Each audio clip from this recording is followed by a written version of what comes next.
today, and it probably will, to some extent, crowd out this blossoming awful news for him about being included in the Epstein files. And so, there are these moments when we think he's losing, and he probably thinks he's winning because he's back in the news for something else other than the most depraved of his scandals. It's a good point. I mean, today was, again, one of these sort of transparently contrived set pieces. They've been trying to produce counter-programming precisely because they do seem to have lost control of this scandal. I had a colleague of yours, Senator Whitehouse, on last night, and I've been talking to members. I mean, I want to get your read on just what we're seeing transpire, particularly with the number two at the Department of Justice showing up for this meeting today, the former personal attorney of the president, who's friends with Maxwell's attorney and appeared on his podcast, and now is going to go to day two. What do you make of it? Yeah, I mean, listen, I think broadly what you're seeing is the number one priority for this administration, which is the protection of the rich and powerful. The use of the White House to let Donald Trump and his friends get away with illegality, corruption, and immorality. This is what the entirety of the first 7 months of the Trump administration has been about. And this is probably the most naked use of his power to try to conceal his corruption. Now, he's been really transparent about the fact that the Department of Justice is not an independent legal arm. It is just his personal political counsel. It is now staffed by people who are loyal only to Donald Trump, not loyal to the law, not loyal to the Constitution, not loyal to the American people. And so, of course, this is outrageous because this is a lawyer who's paid by the taxpayers, but is definitely working to protect Donald Trump's political interests, going down to meet with Maxwell and, conceivably offering her the moon and the stars to change her story. She is, as your previous guest noted, a deeply immoral individual who is likely willing to say anything in order to have her sentence reduced. So, this is just one of many consequences of having a Department of Justice that no longer represents the American people. This is a multi-billion-dollar agency that is now in service of allowing Donald Trump and his friends to get away with absolutely outrageous conduct.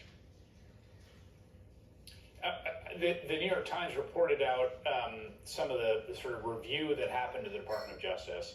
And it corroborates some of which, the reason I bring it up is because another colleague here, Senator Dick Durbin, wrote that letter saying, I've been told they're running 24-hour shifts and they've got like 1,000 people on this and getting flagged for Donald Trump. And today, we have this reporting that that was basically what's happening. And, Durbin saying it's clear the President Trump and Attorney General are directly responsible for the confusion and mistrust around it, and said that the senior bureau official's account is highly credible, which now looks like it's been vouched for. Again, to your point about this being essentially an entire institution subverted to one man's will. Yeah, and of course, there are two sides of this. So you have the Department of Justice now operating to cover up the crimes and the corruption of Donald Trump and his friends. And the Epstein files, it's not the only place this is happening. I mean, if you wrote Donald Trump a check for his inauguration of $1 million or more, you essentially were handed a slip of paper, and on it you got to write what crimes or what violations of the law you wanted to get away with, because all of those companies and individuals ended up getting a case dropped at the FTC or at the DOJ. So they're protecting the wealthy and the powerful connected to Trump, but then they are also using the DOJ to go after Trump's critics. And I just don't think we can, let the news of his threats against Adam Schiff or his threatened action against the Attorney General of New York become a 1 or 2 day story, because, he's doing two things at once: letting his friends get away with illegality, and then sending a clear message that if you dare come after me, if you dare criticize me, the Department of Justice is going to put you in jail. That is what happens in a totalitarian state, and it's not just Trump being Trump. Gallup today has Trump at the lowest approval rating of the second term, 37% with all adults, 29% with independents. There's a 5-week recess now, and it seems like a good time for Democrats to hit the road. I understand you're going to go do some more of these kind of town halls you and Maxwell Frost have done. We've covered them before, of just like go out and talk to people about what they think about these first 7 months in districts where there might be some folks that are persuadable. Yeah, Maxwell and I are going to be in Dayton, Ohio, in a Republican House district this weekend. I'll be with Jasmine Crockett the following weekend in Phoenix, where we have a number of Republican districts that we can flip 2 years from now. Yeah, we can't take for granted that people know what Republicans just did. This is probably the most unpopular major piece of legislation passed by any party in the last 25 years, right?